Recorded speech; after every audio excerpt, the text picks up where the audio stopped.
All right, everybody, welcome to a special bonus episode here, the Red Delta Project podcast. I've got Phil here from Mindful Mover. We are talking about a very important topic today. He mentioned this in an email he sent out, which, by the way, if you're not on Phil's list, you got to be. Sends out the best emails, the fitness emails, always worth reading for sure. Very funny and informative at the same time. And anyway, last week he talked about how he was pursuing one goal in his training, and it actually hurt his ability to do other goals in his training.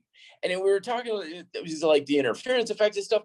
And I wanted to get him on to describe this in further detail, because I think one of the biggest mistakes that we make oftentimes in training is we try to chase too many rabbits. We go after too many goals. And as a result, we end up getting nowhere with our training, or we even hurt your ability to get what you want. So I'll just let him pick up right where he left off in that email. Phil, it's great talking to you, man. Good to see you, Matt. How's it been? It's all good? It's all good, man. It's all very good. My training's doing very well. So in that email, you were talking about how some of, I believe it was your grip training, was actually hurting your pull-up strength. Yeah. Your back was getting weaker from it. Can you elaborate on why that was the case? Absolutely. So I wanted to improve my grip strength while also improving my pulling strength. I was like, ooh, might as well get both of them done at one time. So what was my bright idea? That wasn't so bright, apparently. I said, okay, here's what I'll do. I'll take my rings, and when I'm doing my one-arm chin-up work, I'll take like an exercise mat and I cut it up and I wrap that around the ring so the grip got really, really thick. And then with that thick grip, I would grab onto it, and it was really hard, and I would pull with that thick grip as hard as possible. And then I use the other hand to help me do like, weighted mixed grip chin-ups to work on my one-arm chin, right?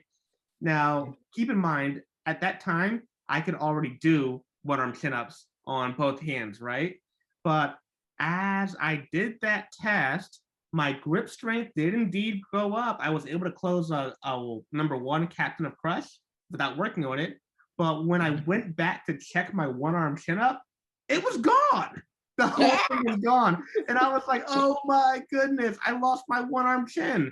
And at first I was shocked, because I was like, that shouldn't happen. I've been working on weighted mixed grip chin-ups. I've been using this thick grip work, which is supposed to improve my chin-up ability in the first place anyway. I was just like, what happened here? And later, what I ended up realizing when I set up a test using a force sensor, which we used in the email, it shows basically just something like you pull on it, it'll show you how much force you're using. I found out something really interesting. The thicker you make that grip, the less force you're able to generate as you pull. And that blew my mind right there. So this is a very important topic, very enlightening, because I think a lot of us come into this world thinking, well, if I'm just working, I'm going to get what I want out of it. And at the very worst, it's not going to do that much for me. Maybe I'll gain a little bit of gains. But we want to entertain this idea that we can actually go backwards and hurt our gains and our progress if we don't know what we're doing. And I've experienced this myself too, where I will be pursuing something. I've seen this especially in the martial arts a lot of times, where people will do something that seems like the martial artsy thing to do, like a million side kicks a day or something.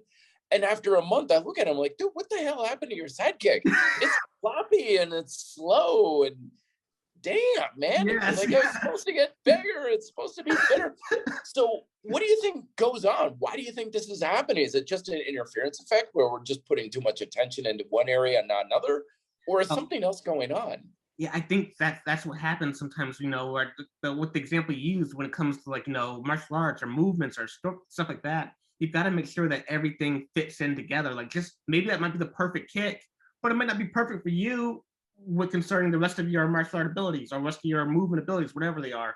And the same thing can happen when it comes to strength. So what I figured out is when I was pulling for one-arm chins, right, I was exerting like 160 something pounds of force, right? Which makes sense, like basically my body weight. So I was pulling with that much force on the force sensor. But when I added that thick grip onto it, I found something interesting. The more I gripped, the more the thicker the grip got, the less force was shown on that force sensor. So like, when I had like zero reps on it, right? It's like 165. But Mhm. by the time I racked it 4 times, it had dropped down to like 100. Like that's like a lot Oh, of force. wow. That's Yeah, a big drop. that's a That's not just a huge, little drop. That's a big drop. that's a huge drop. So Yeah. you can make sense. Like, if I'm pulling with 165 pounds of force, which is my body weight, okay, great. But if I drop myself all the way down to 100, I was basically training with like partial body weight that whole time. No wonder I got weaker. I wasn't training like the way I was, but it still felt hard though because I was pulling so hard on that grip. So like Mhm. I kind of tricked myself into thinking that I was working harder than I actually was. When I really looked back on it, it's like that force sensor test showed me otherwise. I was not working that hard, just only my grip was.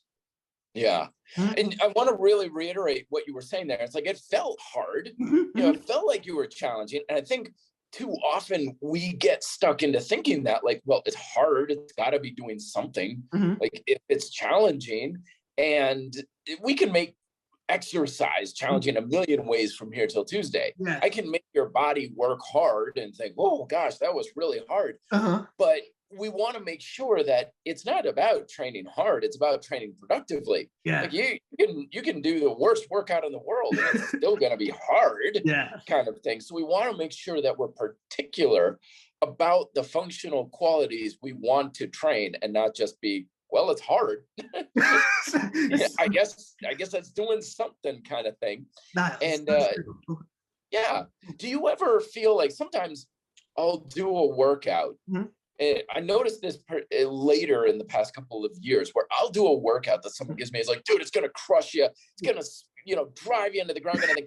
And the whole time I'm doing it, I'm thinking, what am I doing this for? Like, yeah, it's hard, but so what? Yeah. Like, I feel like this is not doing what I want it to do. Yes. Um, and I get a lot of flack because I've been critical of like burpees in the past. I made a Yes. video questioning the burpee a bit, and that's always kind of what I think of it is.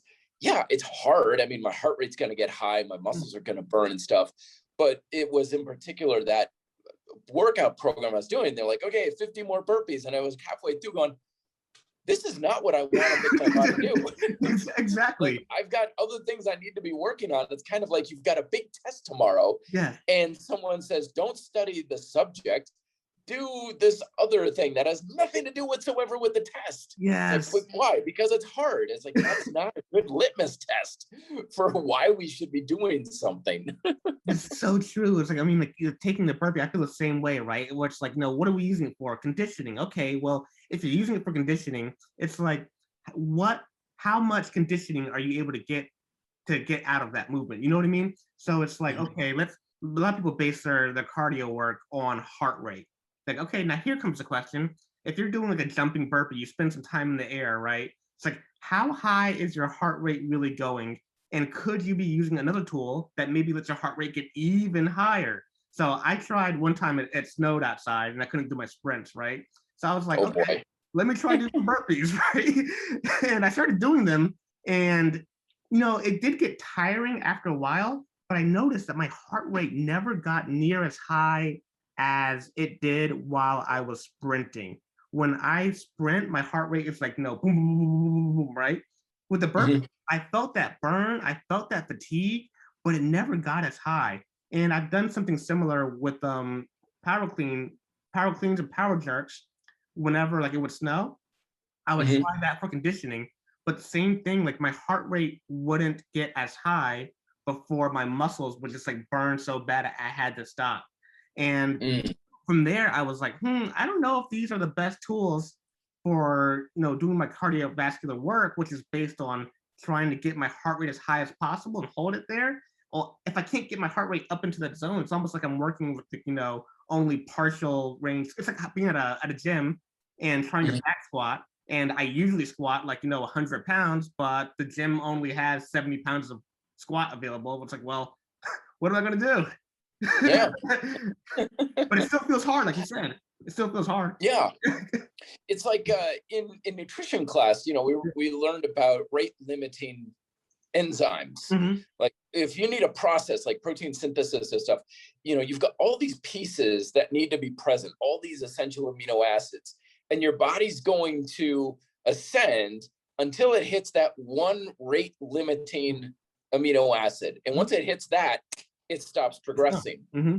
So when we're looking at our training, we have to recognize there's a lot of components to what we're doing. I mean, you look at your pull-up, right? You've got your grip strength, bicep strength, your lats, shoulder stability, a bunch of other things. So you're always going to be able to train to the limit of whatever that weakest link is.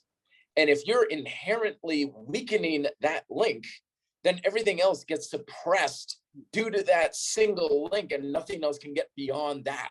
Yes, exactly. So, yeah. So in that case, that's what I did. I made the mistake of making it so that my grip was the weakest limiting factor, and it could only tolerate 100 pounds of force. Great. Well, now all those pulling muscles have the problem where they can't actually get worked to maximal intensity. They're only able to work at 100 pounds of force, even though they could work at like over 1.5 that. So now they're just going to get weaker. But although my grip got stronger, and once again, it felt difficult, so I felt like I was getting real strong in my forearms, getting the Popeye pump, but everything was getting weaker still.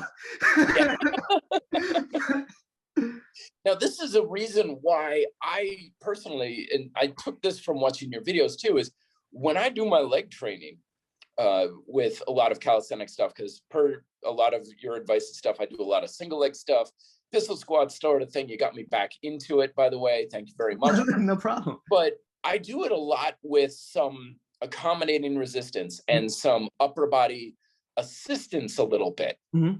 And what I found is that allows it to be less, the stability and balance aspect becomes less of a limitation.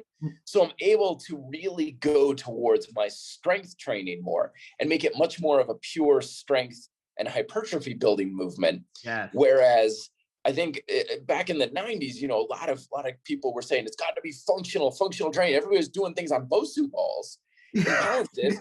And then after a few years of that, people were like, why are we weaker? We're weaker. We don't have as much strength. It's like, because you made the stability aspect such a limitation that, you got more stable, but you weren't able to fully express the amount of strength you could express in the exercise. Therefore, strength was suppressed during the entire time. So again, we're working harder, but we're actually losing gains because of it. Yes, it's so true, especially with the single leg squat. We did we tried to do it with a force sensor there too, right? And that was funny in itself because, for one, the test was so hard to run because we were so unable to balance and stay in that exact same position. So I tested doing a 2-leg squat, and I could see how much force could generate there, right? Then I tried testing a 1-legged squat, but I found something interesting. As I was trying to balance, the number would just go up and down the whole time, just like you said. And it's like, oh my goodness, I can't actually get like a solid maximal contraction because that number, because my stability, that number just keeps going up and down. So just like you said, we use a little bit of assistance, a little bit of balance. We just kind of brace ourselves a little bit against an object or a sturdy surface. And that lets us get so much more intensity. And we still get a little bit of the balance work, so your foot still has to correct your ability to fall and everything. But instead of making balance a limiting factor, now it's just a factor that doesn't stop you from getting, that high intensity work and getting aboard the gain train. Yeah. Man, I wish I knew this stuff back in the day. I would have saved myself so much trouble because it was always a case of, well, it's hard, or I run into that limiting factor, like, oh, my balance is off. I need to work on my balance, or, oh, this thing is limiting me. I need to. And what I should have done is like, well, how can you make the exercise so that's not a limiting factor? If you want to work on that thing, work on it separate. Something else. You put in grip training, great. Do it as a separate exercise, but don't do it while you're trying to do your max pulling strength because it's going to limit you. And instead, you want to have that be the thing you can focus the most on. And the more you're trying to combine and mix all of these other qualities, the more you're going to suppress your potential to get what you want out of the training. Well, I would even argue makes it even harder.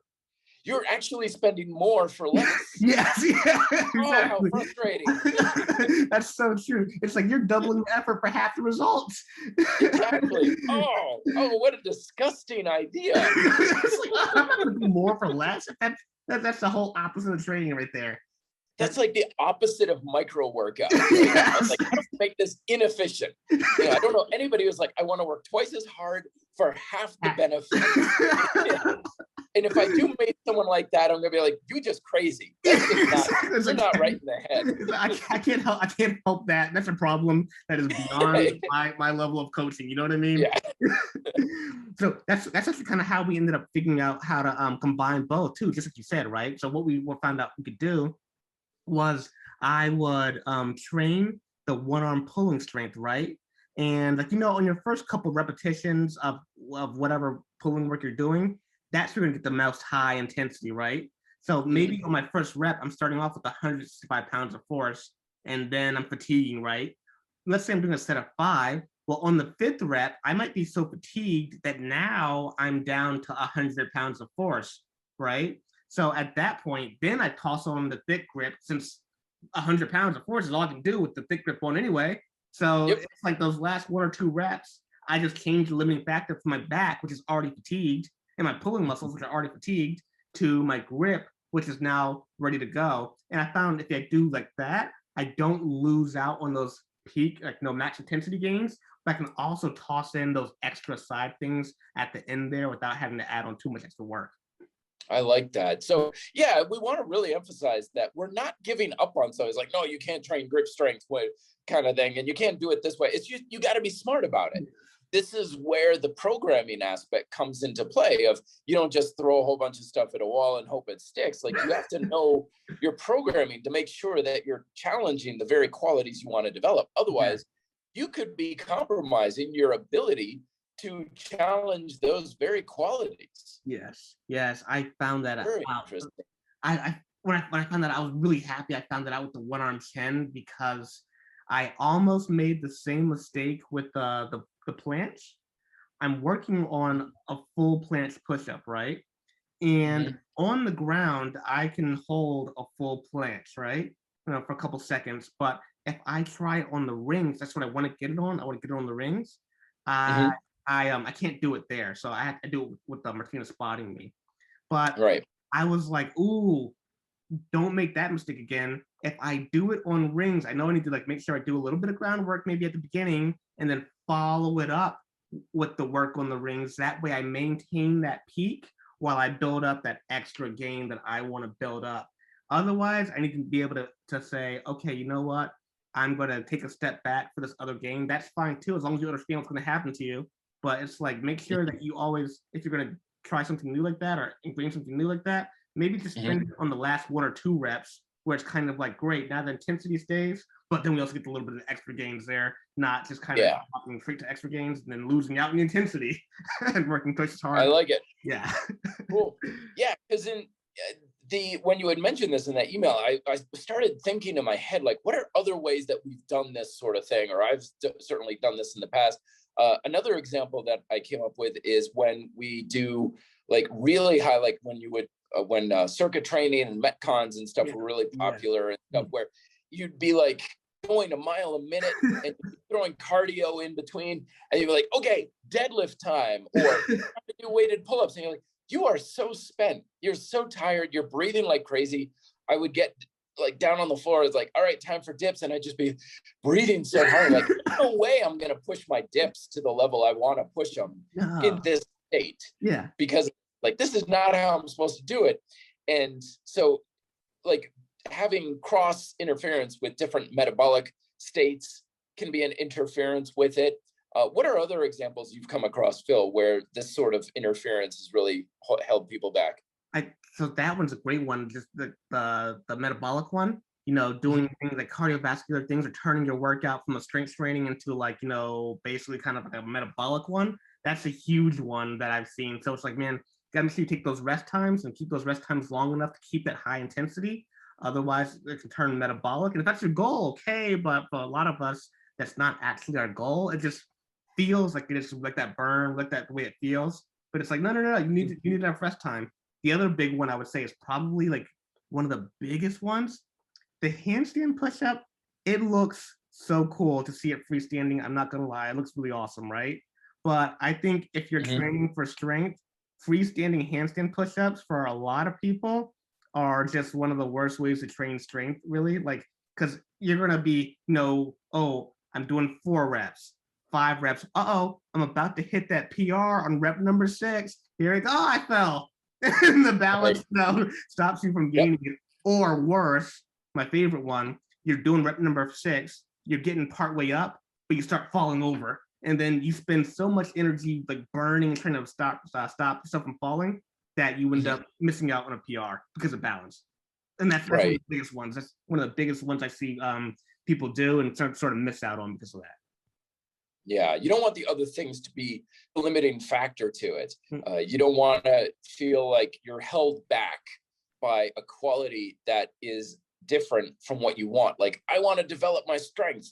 I want to push my muscles to a lot of fatigue and create some hypertrophy here. Well, if you keep limiting your ability to do that because of other things, then you're going to be held back. Yes. And I'm even thinking of other things. Like, I used to go out and work out during the hottest time of the day. Oh, And it's like super hot, humid and stuff. And in 10 minutes, I'm just suffering heat stroke and I'm exhausted and I'm sweaty and like, I am so tired. And then I'd be blasted for the rest of the day. And it wasn't anything to do with the workout. It's because I decided like an idiot to work out in the sun when it was 105 degrees out here in Denver. Yes. Like, well, if you waited until it was dusk, when it got down to like 82, you would have had a much more productive workout because you weren't limited by that heat.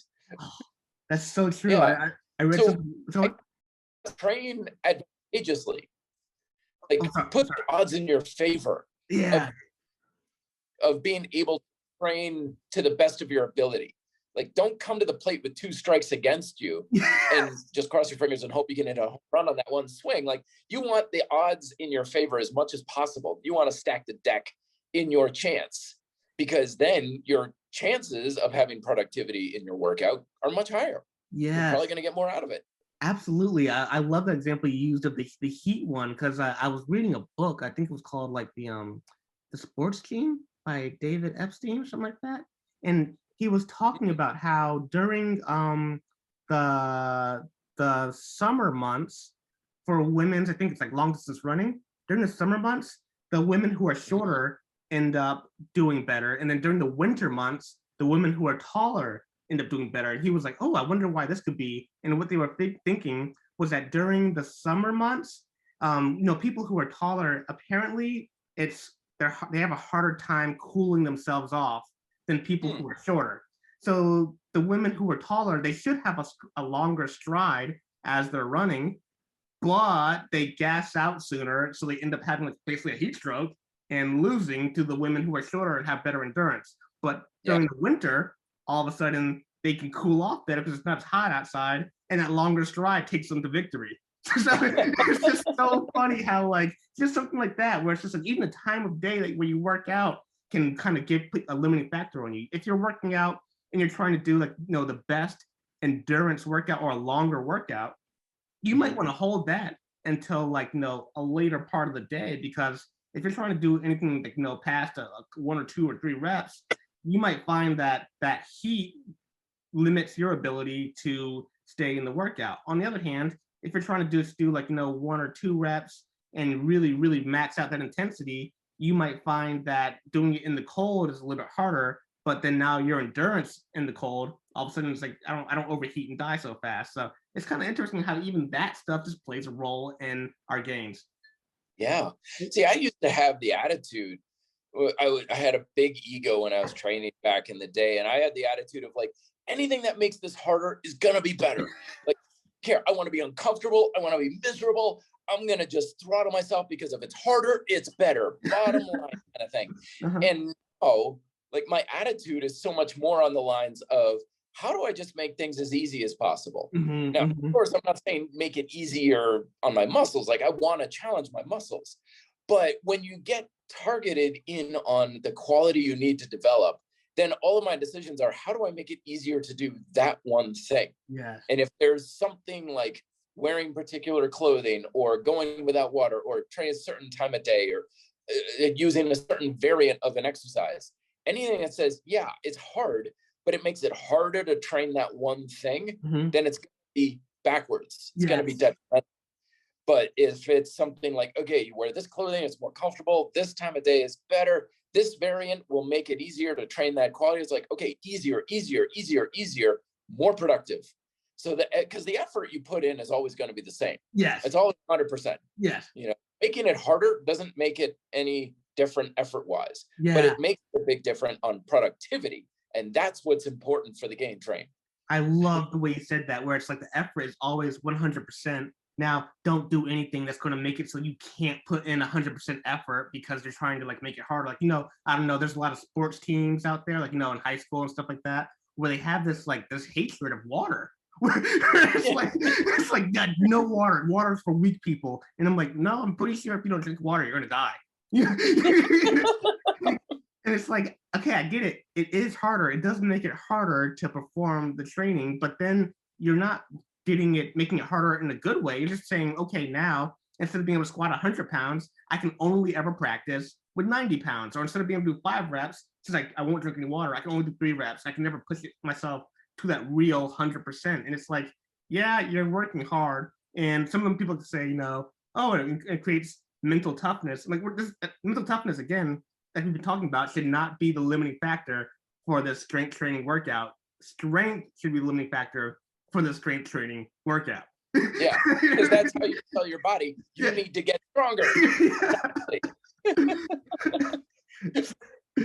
Exactly. So it's really a different mind shift. It really, I'm not saying this is going to be easy to overcome overnight, because when you get stuck in that harder is always better and suffering is the way to strength and being macho and stuff, that's a hard thing to overcome. Yeah. But I think once you start to just entertain that idea a little bit and the results are coming faster, I think it's something that has a steep learning curve to it. Yeah. But then you start to realize, oh, I don't have to destroy myself with the thing. I don't have to do it this hard way. In fact, I'm actually holding myself back. And I mean, there's so many ways we can apply this. There's getting adequate recovery in your workout. Like now, like in my workout, and again, per your suggestion, like recover more. Like I say, well, you know, I think I could work out today. I can think, yeah, but if you were one more day, you're gonna crush the mother living hell out of it. Like, at what point is workout going to be easy to do or easier? Like, it's kind of tough today, but tomorrow it'll be better. Good, yeah. And I used to take the opposite thing with like clients. I've had clients who were remote coaching and stuff, and they'd say, I don't think I want to do my workout today. I had a hard day at work. I didn't get dinner. I'm tired. I'm exhausted. Should I do it now? Or should I wait for tomorrow? And I used to say, oh, tough it out, do it now again. But now I'm like, dude, rest up, get some food, get some good sleep. And inevitably they come back the next day like, I had the best workout. I beat hard on 4 things. That was awesome. I'm like, see, you played it to your advantage. If you forced it, you would have gotten through it and been like, well, thank God I got that done. But through, and you made progress. It was productive because you were smart about it. You weren't just this pig-headed, I gotta be tough and macho and force it. I've had the exact same thing happen where before people would be like, oh, I'm not sure about today. And I'm like, well, we got to get in and do it anyway. We got to work it. We can't ever take a day off, right? And, you know, people would come in and they would grind out that session. It's just like, you see the weight they used last time.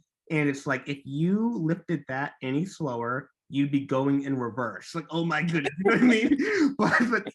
But then nowadays, I'm like, look, if you have to ask yourself, is today a good day to lift? 9 times out of 10, I say, you know what, just take another day off. Because if you have to ask yourself about it, it's like, go ahead. What are we? There's 2 chances. One, you know, you get into the workout and it's just a grind fest. Everything feels like crap.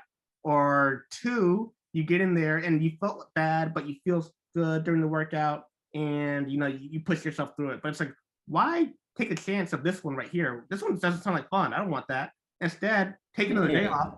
Next day, you're gonna come in and you're gonna absolutely kill it. And I love that because I have trainees who experience that nowadays, and they love it. They're like, oh, I took an extra day off and I felt great. On the other hand, I've had some trainees who have had to learn that lesson the hard way, where they come in, they're like, I knew I shouldn't have done it. I knew I shouldn't have, but I did it anyway. And then it turned into crap. And I was like, well, look, now you got to wait even longer to work out again. You know what I mean? Yeah. Yeah. I know, it's like that old saying that goes around on the internet of like, I really regret that workout, said no one ever. I'm like, no, I've regretted plenty of my workouts. Same here. I've had very, if I'm honest, I would take almost everything I did in my entire collegiate career and been like, everything I did in the winter was bad. Like, I shouldn't have done anything in the off season. I shouldn't have been doing it that way. I should have been working at a tenth of that capacity. Yes. Recovered, done some strength training, and I would have had a better season come the spring instead of forcing it because I thought I had to, and then been exhausted come springtime. It was like, I regret a lot of things that I used to do because I knew it didn't help. It was wasted effort. That is so true, man. I think I'm gonna have to make, one of my Monday memes is gonna have to be making fun of that meme right there, because that's so true. People are like, I've never regretted a workout. I'm like, okay, anybody who's ever gotten injured during a training session automatically regretted that workout. Yeah, or you should have. You should have. You shouldn't wear it like a badge of courage. Like, oh, dude, check it out. I broke my wrist. Awesome, kind of thing. I mean, we mountain bikers may kind of do that from time to time because it's their badge of courage of how bad we crashed. But at the end of the day, it's like, don't take pride in your mistakes. No. Like, no. Wrong attitude. You want to glorify that. If anything, you want to be like, okay, everyone, I tried this and I nearly died. You guys should stay away from it. Like, if you take a fork and you put it in the electrical socket, okay, fine, you did that, right? But please let me know what you did so that I don't have to do it myself. I can learn from your mistakes. You can learn from my mistakes. We can eventually work to our way towards no more mistakes. You know what I mean? It's what's that? The whole definition of an insanity is trying the same thing multiple times and expecting a different result. Yeah. And it's like, I look back on my training career of how many times I just bashed my head against the wall. Never learned because I thought I was doing it, quote, the right way or being tough and macho and strong and everything. And now I look back and I wish I could take a time machine back and smack myself over the head and say, what are you doing? Stop doing it this way. Good. I feel the same way. I had that, or I also had like other people's experiences, what people have said that's going to happen. And there's a scripture I love that says something about basically to the tune of, if somebody else does something and they make a mistake and you see them die from it, you don't have to do that. You should learn from their mistake and instead of doing it yourself. And I'm over here, like, seeing some of these people who are training, all day, every day. I'm seeing how they're like, oh, I'm in pain. I need like 10 painkillers just to get out of bed. And then when I get out of bed, I fall on the floor because everything's broken. It's like, okay. And I'm like, And they're training like that. You know what I'm going to do? I'm going to train like that too. Yeah, that sounds like a good idea.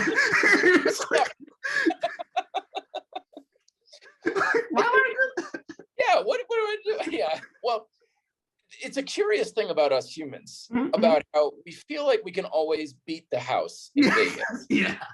And one of a mentor of mine years ago, one of the pieces of advice that only looking back did I realize the wisdom of what he was telling me. He's like, look around you.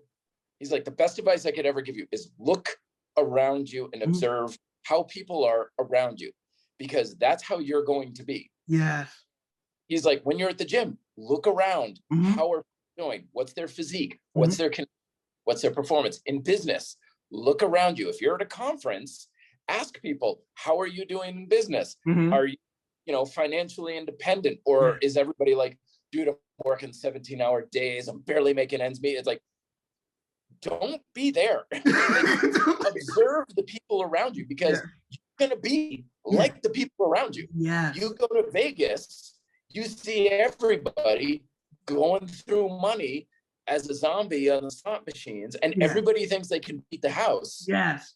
And you'll get that one person who's like, I won $1 million, who's on the advertisement, say, come to the casino, what person won $1 million? It's like, don't pay attention to the one person in the testimonial, look around to the people at your table. Yes. And if everybody else is complaining about aches, pains, and exhaustion and not making gains and stuff, you're not making gains either. Yeah. You're not going to beat the house. The odds are not in your favor. You want to get somewhere where people are like, dude, I love this stuff. I'm making so much progress. I feel amazing. I'm making so much money. Those are the conversations you want normal around you. Yes. Like you're at a table, everybody's saying that, stay at that table. I love that. That keeps you from experiencing that thing where it's like, oh, you know, you see that one person and you're like, oh my goodness, I can be like them. I can work my way up to being like that person, right? And they came from like this kind of particular ability with lifting, right? But then you notice like the people like who all the other people below them who also train the same way, you kind of check the graveyard, so to speak, and there's just bodies and bodies and bodies and bodies of people who did the same thing but didn't survive it. But you're looking at that one person like, but they made it. I can be like them. It's like, no, you're probably gonna be like one of the bodies in the graveyard. Yeah. make sure wherever you are, you're someplace where it's not a bunch of bodies. It's everyone's doing pretty good. Okay, that's probably a pretty good area to be in. But if you're in a camp, you know, or a group where everyone's injured, everyone's broken down, you know, but there's one or two people who are at the top, everyone's trying to be like them. It's like, yeah, keep in mind, chances are you're probably not going to be like them. And if you were, and your genetics were that good, you'd probably be like them already. Yeah, exactly. Would have gotten there faster. Like in all the major success stories in life, people achieve success pretty darn fast. Like they were a prodigy at the age of 8 as a tennis pro, or they started a business and within a year they were a millionaire, kind of thing. Like you look at Instagram, you know, everybody's like, oh, I'm going to start a business. Look at Instagram. Yeah, they were billionaires within 5 years. Most businesses aren't even going to last 5 years. Exactly. So, you know, if you're starting a business, don't look at I made it success stories like Instagram. Look at your local, you know, Toastmasters or your Chamber of Commerce and be like, okay, how you all doing out here? People are like, doing good, man. I made 6 figures after only 2 years in business and stuff. And everybody's like, yeah, I'm there too. Good. You're not a good but if everybody's struggling, you're going to be struggling.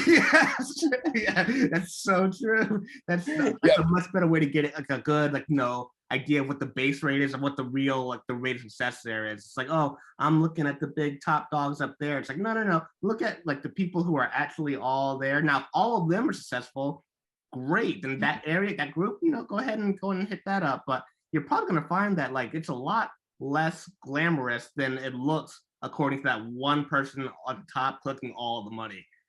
Yeah. What is typical is basically the bottom line. You know, I keep thinking, like, you've seen the movie The Wolf of Wall Street? Oh, no, I haven't checked it out.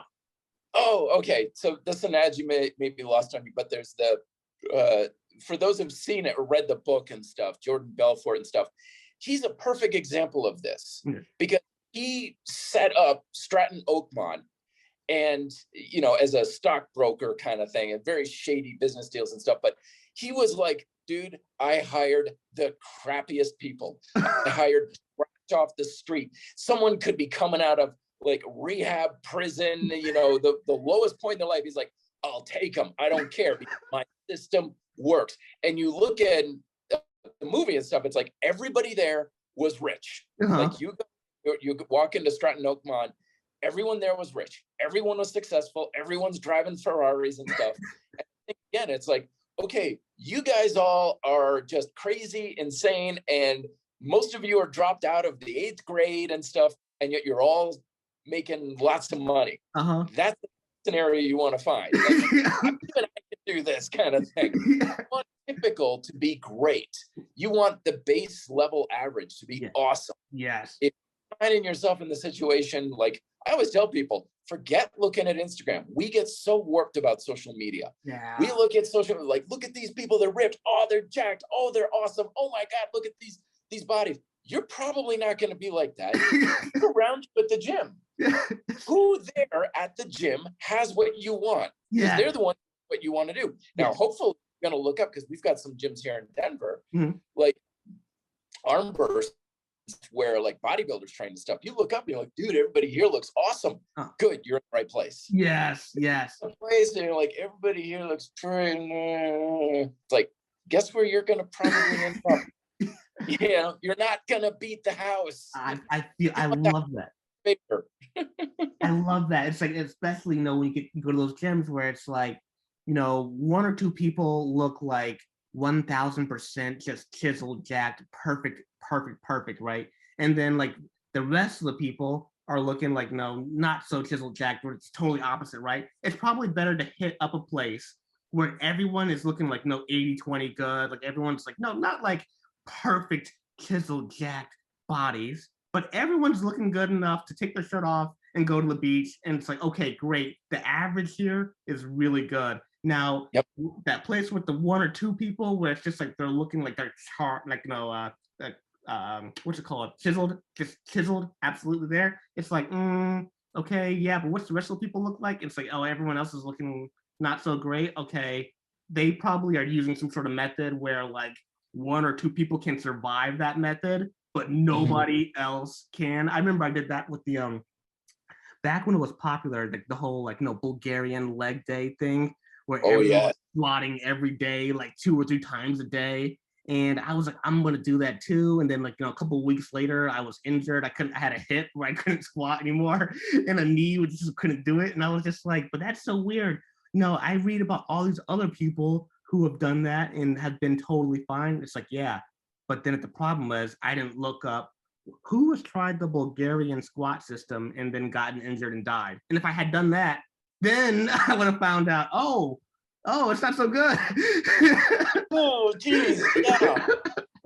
Well, this is one of the things that I observed early on when I got into fitness, because we didn't have the internet when I was that young, but everything I saw on TV and adults around me talking about trying to lose weight, the message I kept hearing over and over again was, I can't seem to make this work. I gained weight and then I lost, or I lost weight, then I gained weight. I lost it, then I gained weight, or I tried going to the gym and then I quit. Like every message around me was failure, failure, failure, struggle, struggle, struggle. And so I started to get into it. I'm like, what chance do I possibly have? Anybody who's ever won at this sort of thing, what chance do I possibly? And the answer is none. I did not have a chance in that sense. No. But over time, I did find groups and ilk and people who were the norm was success. The norm was continuing with good habits. And that's finally was like, oh, yeah, you don't do it like those other folks before. That's why they have failed. Oh, no, it's the other thing. Okay, I'm going to do that instead. So I'm just mentioning this because pick up on these signals around you. On a forum or your Facebook groups and stuff, and everybody's talking about struggles. Everybody's talking about injuries. Everybody's talking about how they can't make gains. You're in the wrong group. Yes. Want to be in a group where people are saying, I'm making progress. Some people more than others. We all have our challenges, but you want the norm to be winners. Yes. You want the norm to be making progress. Yeah. And it'll be the norm for you too. Yeah, and a lot of times those places that have the people at the very, very top, they aren't the places where the norm is making progress. It's like that's exactly it. And of course, and we don't hear about those places because they're not as like shocking as the guy who's squatting 1,000 pounds for 10 reps, ATG, you know what I mean, all the way down to the ground. But the person, I want to go to the gym where one person is squatting 1,000 pounds, for 10 reps all the way down to the ground. I will go to the gym where everyone's squatting, 200 or 300, and somebody's squatting 150, someone's squatting 350, but everyone is squatting pretty decently compared to the gym where one person or two people are the ones there hogging all the gains and nobody else is making any, everyone else is broken.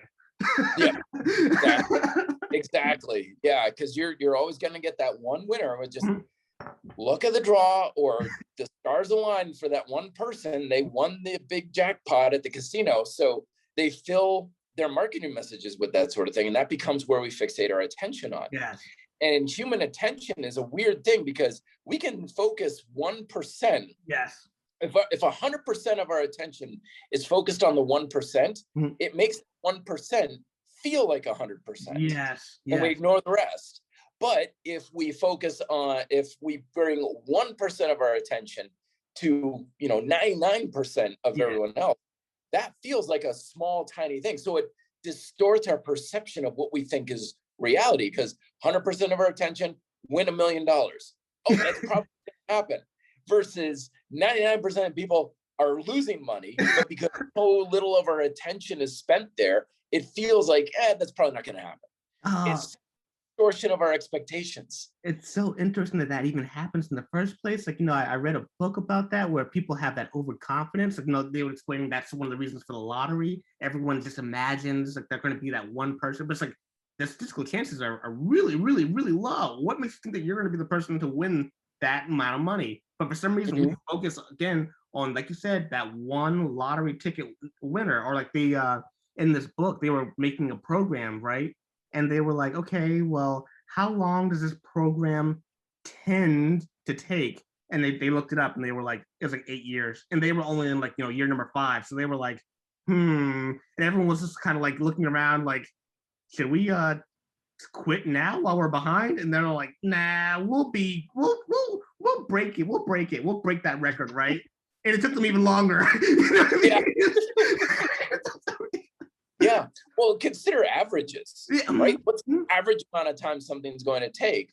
Oh, 10 years, right? It's like, well, for half of you, it's going to take longer than that. Yeah.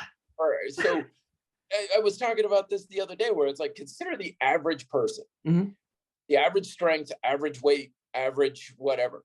Over half the people need to make progress to get to average. Yes. That's the thing. It's like, oh, I'm average. I'm like, you're already over 50%.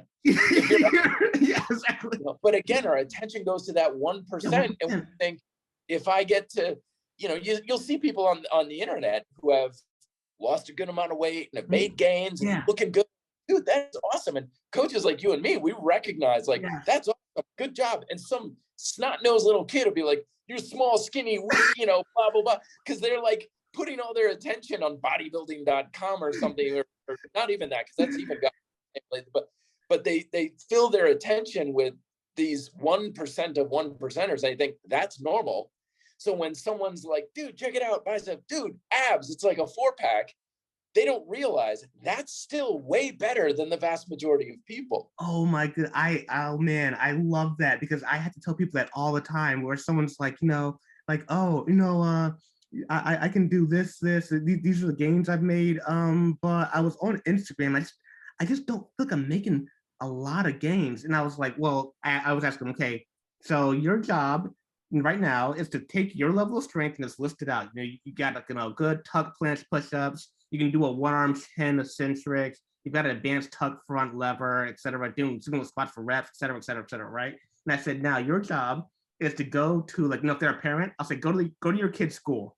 And I want you to find me one other parent who can do the same things that you're doing. If you can find that, that's what I want to see, right? Yep. And then they're always like, yeah, I can't find one. And I'm like, But if you go on Instagram, of course, you can find 10,000 people doing that thing. It's like, but you can't find one person in real life. Not in real life. Exactly. And we're not saying this, folks. We're not saying this to discourage you. Like, oh, I should be happy that I can do just 5 pull-ups. No, we're saying appreciate that you can do those things. Because warped perception means that you're going to make awesome gains and you're going to get far and you're going to do amazing things. And if you keep your attention on that 1% and fill your attention with that 1%, you're always going to feel like you're barely making any progress. Yeah. Saying run your own race, recognize the amount of achievement you have, and appreciate it, because gains to any degree are worthless if you do not appreciate them. Yes. Do not appreciate what you can do, you will never be happy with it. You will never be satisfied. You'll always be dismayed by it. But if you can get on that pull-up bar and you can do the best pull-ups you can, I don't care how many it is, 1, 5, whatever, and you're like, oh, that felt strong. Oh, that was better than before. Boom. You're yes. I love it. I love that. And that's the thing. Like, it's funny how like some of these people will be so freakishly strong and then they're still not happy. And I'm like, okay, at that point, man, getting stronger is not going to make you any happier in life. There's something else going on in your life that you need to work at. And just like you said, it's that appreciation of like, man, I can do these I'm really happy with what I have now. If I do get more, great. And I probably will get more. Awesome. Mhm. But if I don't, you know what? It's okay because the abilities that I have right now are just freaking awesome. So it's always Yeah. like, it's starting off from where you are, which is appreciation, which feels good, and then taking it higher as opposed to starting off from like, oh, if I don't go any higher, then I'm gonna feel sad for myself. And even when I do go higher and get stronger, I'm still gonna be sad because I didn't get actually stronger than what I thought I was gonna get. I mean, it's just miserable life to Yeah, live. exactly.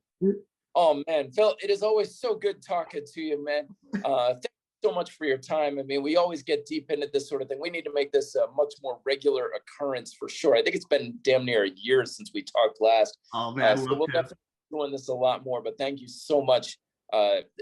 Definitely very enlightening for me. Folks, I highly recommend get over on Phil's program. At very least, sign up for his newsletter. It's very entertaining, very enlightening. I mean, hell, we're doing this because your newsletter inspired me. I mean, how many Thank you. times, dear listener, have you gotten an email newsletter, that you signed up for, and it's a, kind of thing that inspired you to take massive action like this? Like most of the time, not. You're just like delete, delete, delete, delete. You scan through it, delete, delete, delete. Bills, I read every single word. It's always worth it. Definitely go mindfulmover.com. Yes. Yes, yeah, mindfulmover.com. Our Instagram is the_mindful_mover. And we have YouTube, Mindful Mover. Yep, yep, and high quality content there, folks. Thank you. Check out, you will not be disappointed. So I will sign off here, reminding you folks to stay strong, lead by example, be fit, and live free.